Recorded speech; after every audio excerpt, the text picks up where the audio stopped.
എങ്ങനെ ഉണ്ടായിരുന്നോ heart conversation? തുടക്കം വരാൻ നിൽക്കുന്ന സമയത്തൊക്കെ വീട്ടുകാരെ കൺവിൻസ് ചെയ്യാന്നൊക്കെ പറയുമ്പോൾ ശരി ബുദ്ധിമുട്ടായിരുന്നു. പിന്നെ കുഴപ്പമില്ല, നമ്മൾ പറഞ്ഞങ്ങനെ ഞാൻ എന്തായാലും ആവും എന്നൊക്കെ ഉള്ള ഒരു രീതിയിൽ പിന്നെ അവരെ വിശ്വസിച്ചു. എന്തായാലും അവന് വേറെ ഒന്നിനും പോവില്ല അങ്ങനെയൊക്കെ മനസ്സിലായപ്പോൾ ഓക്കെ സമ്മതിച്ചു. ഞാൻ പിന്നെ ഇങ്ങോട്ട് വന്നു. പിന്നെ ഇന്നലെയും കൂടെ ഒന്നുകൂടി ഓർമ്മപ്പെടുത്തിണ്ടായിരുന്നു വീട്ടിലെ അമ്മ വിളിച്ചിട്ട് പ്രായമൊക്കെ ആയി അങ്ങനത്തെ കാര്യങ്ങളൊക്കെ. അപ്പൊ ഞാനത് ഇന്നലെ വീണ്ടും കൺവിൻസ് ചെയ്തു. അങ്ങനെയൊക്കെ തന്നെ. എനിക്ക് എപ്പോഴും ലൈക്ക് ഒരുപാട് ഉണ്ടായിട്ടുണ്ട് വിത്ത് മൈ മദർ. എനിക്ക് തോന്നുന്നത് എനിക്കിത് വല്ലപ്പോഴും ഒരിക്കൽ നടക്കുന്ന കാര്യമല്ല, ഇത് മോസ്റ്റ്ലി എവറി ഡേ നടക്കുന്ന ഒരു കാര്യമാണ്. ബിക്കോസ് ഞാൻ ലൈഫിൽ അതുപോലെ കുറെ ക്രൈസിസിലൂടെ വന്നിട്ടുള്ള ആളാ. അപ്പോ especially at 14 I came to film industry, so things didn't go very well. അപ്പോ കുറച്ച് ബാഡ് എക്സ്പീരിയൻസസ് ഉണ്ടായി. So therefore I had to stop. പക്ഷേ that fire was always there.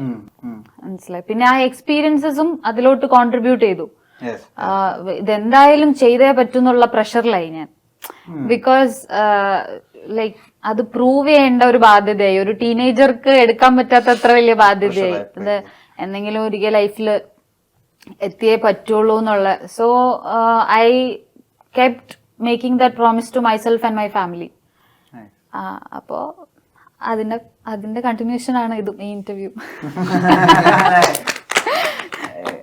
Happy that you didn't quit at that 14. എപ്പോഴാണ് നിങ്ങൾ ഈ സ്വയം ബാക്കിയുള്ളവരെ വെച്ച് കമ്പയർ ചെയ്യണതൊക്കെ അവസാനിപ്പിച്ചത്? അതായത് ഇപ്പൊ നിങ്ങൾക്ക് ഒരു 27 വയസ്സായി, നിങ്ങളുടെ കൂട്ടുകാരൻ കല്യാണം കഴിച്ചു, കാർ വാങ്ങിച്ചു, വീട് വെച്ചു, കുട്ടിയായി, അതെപ്പോഴാണ് നിർത്തിയത്? അത് നിർത്തിയത് അധികമായിട്ടില്ല. എന്റെ പേഴ്സണൽ ഇത് പറയുകയാണെങ്കിൽ കഴിഞ്ഞ 2 വർഷമായിട്ട് അങ്ങനത്തെ പ്രശ്നങ്ങളില്ല. അത് കംപ്ലീറ്റ്ലി ഡിറ്റാച്ച്ഡ് ആയി അത്തരം തോട്ട്സിൽ നിന്നും. അതിന് മുമ്പ് കല്യാണം എനിക്ക് ആ ഒരു പ്രശ്നം, അതുമായിട്ട് എനിക്ക് പ്രശ്നമില്ല. കൂട്ടുകാര് കല്യാണം കഴിച്ചു പോകുന്നു, അതുമായിട്ട് എനിക്ക് പ്രശ്നമില്ലായിരുന്നു. പക്ഷെ ഏജ് ഇങ്ങനെ കൂടുന്ന ഒരു സംഭവം കരിയറിൽ എത്തിപ്പെടാൻ നമ്മളിപ്പോ ഇതിലോട്ട് വരുന്ന സമയത്ത് മനസ്സിലെങ്ങനെയാണ്, ഓക്കെ നിവിൻ പോളി 26, 27 വയസ്സിൽ 26, 27 വയസ്സില് ആ ഒരു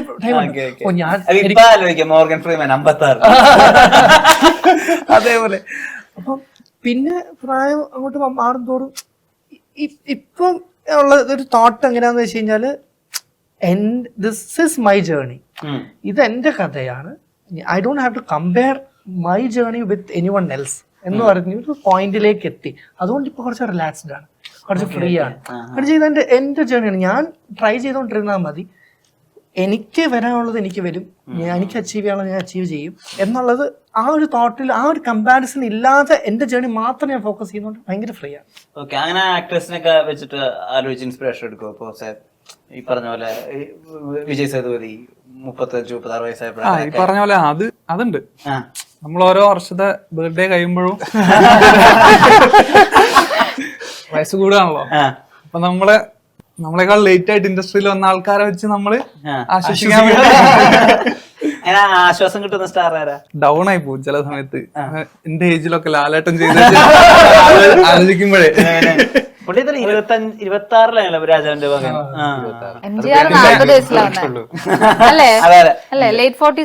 സത്യൻ 41.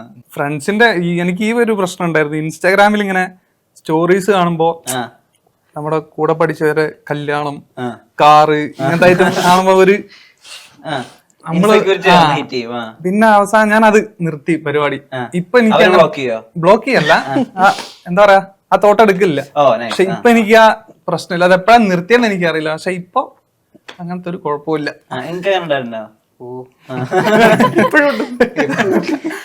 ആശ്വാസം കണ്ടെത്തുന്ന സ്റ്റാർ ആരാ? എല്ലാം നമുക്ക് എന്നാലും നമ്മളൊരു അവിടെ എത്തുമല്ലോ, നമ്മളായിരിക്കും സ്റ്റാർ, നമ്മളായിരിക്കും അവർക്കൊരു ഇൻസ്പിറേഷൻ എന്ന് പറയുന്നത്. പല ആൾക്കാരും നമ്മളെ മുന്നിലുണ്ട് അതുപോലെ വൈകി സക്സസ് ആയതായാലും എങ്ങനെയായാലും നമ്മളെ ഒരു കയ്യൊപ്പം അവിടെ മലയാള സിനിമയിൽ നമ്മളതായിട്ടുള്ളൊരു പേര് അവിടെ വരുത്തണം എന്ന് ആഗ്രഹിക്കുന്നതാണ്. അപ്പൊ നമ്മളെല്ലാരും അങ്ങനെ തന്നെയാണല്ലോ. അപ്പൊ നമ്മളിപ്പോ പല ആൾക്കാർ വിജയ് സേതുപതി ആയാലും വൈകി വന്നതാണ്. പിന്നെ നമ്മൾ ഇപ്പൊ പ്രായം നോക്കേണ്ട ആവശ്യമില്ലല്ലോ. കഴിവ് നമുക്ക് നമുക്ക് നമുക്ക് ടാലന്റ് അല്ലെങ്കിൽ നമുക്ക് കഴിവ് നമ്മൾ തെളിയിക്കാൻ പറ്റുന്ന കാലം വരെ നമ്മൾ ട്രൈ ചെയ്യും. നല്ലത് അത്ര പിന്നെ വരുന്നത് കണ്ടു വരട്ടെ. ഇതാണ് നമ്മളെ ലൈഫ്. നമ്മൾ ചെയ്യാനുള്ളത് ചെയ്യാ, നമുക്ക് കിട്ടാനുള്ളതും വരാനുള്ളതും വരും, അങ്ങനെ പോകും. അപ്പൊ അതിനെ കുറിച്ചൊന്നും ചിന്തിക്കാറേ ഇല്ല. ഇപ്പൊ അവർക്ക് ഇതായി ഇപ്പൊ നമ്മളിപ്പോ പറഞ്ഞ മാതിരി നമ്മള് നാട്ടിലെ ഇപ്പൊ നമ്മളെ അനിയന്മാര് വരെ കെട്ടി തുടങ്ങി, നമ്മളെ അനിയനൊക്കെ കെട്ടി നമ്മളെ കസിൻസ് ഒക്കെ പിന്നെ നമുക്ക് ഇപ്പൊ ഈ ഇങ്ങനെ ചെയ്യാൻ പറ്റണ്ടല്ലോ. ഞാനതാ ചിന്തിക്കുന്നത്. അപ്പോ നമ്മളെ പോലെ ചെയ്യാൻ ആഗ്രഹം ഉണ്ടായിട്ടും ചെയ്യാൻ പറ്റാത്ത ആൾക്കാരുണ്ട്. നമുക്ക് ഇപ്പൊ ഇങ്ങനെ ചെയ്യാൻ പറ്റുണ്ടല്ലോ. ഈ ഒരു കാലഘട്ടത്തിലായ പോലും നമുക്ക് ഇങ്ങനത്തെ കാര്യങ്ങൾ ചെയ്യാൻ പറ്റുന്നുണ്ട്. ഇപ്പൊ ആൾക്കാര് നമ്മളെ തിരിച്ചറിയാൻ കഴിവുണ്ടായിട്ടും ഇതിലോട്ട് കടന്നു വരാതെ സാഹചര്യങ്ങൾ കൊണ്ട് ചെയ്യാൻ പറ്റാത്ത ആൾക്കാരുണ്ട്. ഇപ്പൊ ചിലവരായ പോലെ അവര് കല്യാണം കഴിഞ്ഞ് അങ്ങനെ പോയിട്ടുണ്ട്. അവരെ ഭാഗത്തുനിന്ന് നോക്കുമ്പോ ഇവരെന്താ ഇവർക്ക് ചെയ്യാൻ പറ്റുന്നുണ്ടല്ലോ. എനിക്ക് എന്റെ കുറെ സ്കൂളിൽ പഠിച്ച കൂട്ടുകാർ മെസ്സേജ് അയക്കുന്നുണ്ട്, എടാ നീ ചെയ്യണ്ടല്ലോ, എടാ എനിക്ക് ഭയങ്കര എനിക്ക് നല്ല സന്തോഷമുണ്ട്, എനിക്ക് ചെയ്യാൻ പറ്റുന്നില്ലല്ലോ. അങ്ങനെ കുറെ ആൾക്കാർ അങ്ങനെ മെസ്സേജ് അയക്കാറുണ്ട്. ഇപ്പൊ നാട്ടിൽ പോകുമ്പോഴായാലും നീ അതിനിറങ്ങിയല്ലോ, നീ എന്തായാലും രക്ഷപ്പെടണം. അപ്പൊ അങ്ങനെയൊക്കെ പറയുമ്പോ നമുക്ക് ഇപ്പൊ നെഗറ്റീവായിട്ട് പറയുന്ന ആൾക്കാരെക്കാട്ടിലും കൂടുതൽ അങ്ങനെ പറയുമ്പോ നമുക്ക് ഒരു പോസിറ്റിവിറ്റി ഉണ്ട്. ഈ ജോജു സാറ് റവലുഡിനെ കണ്ടിട്ടുണ്ടോ? ആള് കണ്ടിട്ടുണ്ട്. ആള് ബേബി സീരീസ് ഒക്കെ ഫസ്റ്റ് എപ്പിസോഡ് അത് കണ്ടിട്ടായിരുന്നു ആക്ച്വലി വിളിച്ചത് പണിയിലേക്ക്. അല്ല അങ്ങനെയാണ് എക്സാക്ട്ലി. ഇപ്പം അപ്പൊ അതിലെ പെർഫോമൻസ് അതാണോന്ന് എനിക്ക് അറിയില്ല. പക്ഷെ നമ്മളെ നോട്ട് ചെയ്തത് അതില്ല, ഇങ്ങനെ ഒരാൾ എക്സിസ്റ്റ് ചെയ്യുന്നുണ്ടെന്ന് അറിഞ്ഞത് ആ വീഡിയോയിലൂടെ. അദ്ദേഹം സംസാരിച്ചിരുന്നോ അങ്ങനെ? ആള് അതെ, ഈ റീൽസ് അന്ന് അതിലൂടെയാണ് നോട്ട് ചെയ്തതെന്ന് പറഞ്ഞു, അതല്ലാതെ അതിനെ കുറിച്ചൊന്നും പറഞ്ഞില്ല. അപ്പൊ അങ്ങനെയാണ് അവരുടെ ടീം കോണ്ടാക്ട് ചെയ്തത്. ഈ റവലുഡിന്റെ DMലേക്ക് വന്നിട്ടുള്ള ഏറ്റവും ഒരു വലിയ അല്ലെങ്കിൽ നിങ്ങളൊക്കെ സർപ്രൈസ് ചെയ്തിട്ട് ഒരു സെലിബ്രിറ്റി DM അങ്ങനെ എന്തെങ്കിലും ഉണ്ടോ? അങ്ങനെ ചില ഡയറക്ടേഴ്സ് ഇടയ്ക്ക് മെസ്സേജ് അയക്കാറുണ്ട്. അങ്ങനെ ഇപ്പം നമ്മളുടെ ഈ ചില റീൽ സീരീസെല്ലാം കണ്ടിട്ട് കഥയുണ്ടോ എന്ന് ചോദിച്ച് വരാറുണ്ട്. അങ്ങനെ സിനിമയ്ക്ക് ഇങ്ങനത്തെ ഷോർട്ട് സ്റ്റോറീസ് അല്ലാതെ സിനിമയ്ക്ക് വേണ്ടി വലിയ കഥകൾ എഴുതുന്നുണ്ടെങ്കിൽ ഞങ്ങളെ അപ്രോച്ച് ചെയ്യൂന്ന് പറഞ്ഞിട്ട് ഇപ്പൊ ഒരു 3-4 ഓഫർ അങ്ങനെ വന്നിട്ടുണ്ട്.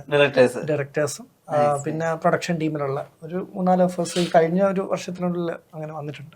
കുറെ സ്ലാങ്ങുകളും കുറെ സൗണ്ട് വേരിയേഷൻസ് ഇതെങ്ങനെയാ? നാച്ചുറലി വരുന്നതാണോ അതോ മിമിക്രി ഉണ്ടായിരുന്നോ ചെറുപ്പത്തില്? ഇല്ല, മിമിക്രി അല്ലായിരുന്നു. ചെറുപ്പം മുതലേ പുറത്തുള്ള ആൾക്കാരെയൊക്കെ ഇങ്ങനെ ഇമിറ്റേറ്റ് ചെയ്യാൻ ശ്രമിക്കുന്നു. സിനിമാ നടന്മാരല്ല, സാധാരണക്കാര്. ഇപ്പൊ ഒരു കഥാപാത്രം കിട്ടിയാൽ അതുമായിട്ട് തീരെ മാച്ച് ഇല്ലാത്ത ഒരു സ്ലാങ് കൊടുക്കുമ്പോഴാണല്ലോ അതിന് രസം വരുന്നത്. ഇപ്പൊ ഡോക്ടർ എന്നൊക്കെ പറയുമ്പോൾ നമുക്ക് ഓർമ്മയുള്ളത് ഈ വിജയ് കുമാർ അങ്ങനത്തെ ആളുകളൊക്കെ ആണല്ലോ, അദ്ദേഹം ഒക്കെ പ്രസന്റ് ചെയ്യുന്നതാണല്ലോ. പക്ഷെ അതിന് ഒട്ടും മാച്ച് അല്ലാത്ത ഒരു സ്ലാങ് കൊണ്ട് പ്ലേസ് ചെയ്യാം. ആ ഐഡിയ ഒക്കെ എവിടെ നിന്ന് കിട്ടുന്നത്? ഷൂട്ട് ചെയ്യുന്നതിന്റെ തൊട്ട് മുന്നേ അങ്ങനെ തോന്നി നമുക്ക് എന്ത് ചെയ്യുമ്പോഴും അതിലൊരു വ്യത്യസ്തത വേണമെന്ന് നമുക്ക് ഉണ്ടാവുമല്ലോ. അപ്പൊ ഷൂട്ട് ചെയ്യണതിന്റെ ആ സ്പോട്ടിൽ നമുക്ക് വേണ്ടി ഇത് ഇങ്ങനെ പിടിച്ചു നോക്കാം, ഇങ്ങനെ ഒരു സ്ലാങ്ങോ അല്ലെങ്കിൽ ഇങ്ങനെ ഒരു ശബ്ദമോ അതിന് പിടിച്ചു നോക്കാറിന്. അപ്പൊ ഞാൻ ഞാൻ ജിതിനോട് പറഞ്ഞേ നമുക്ക് ഇങ്ങനെ നോക്കാം. അപ്പൊ നമുക്ക് നോക്കാം. അതേപോലെ കണ്ണാടിയിലെ കോപം പറഞ്ഞ ഇൻസ്പിറേഷൻ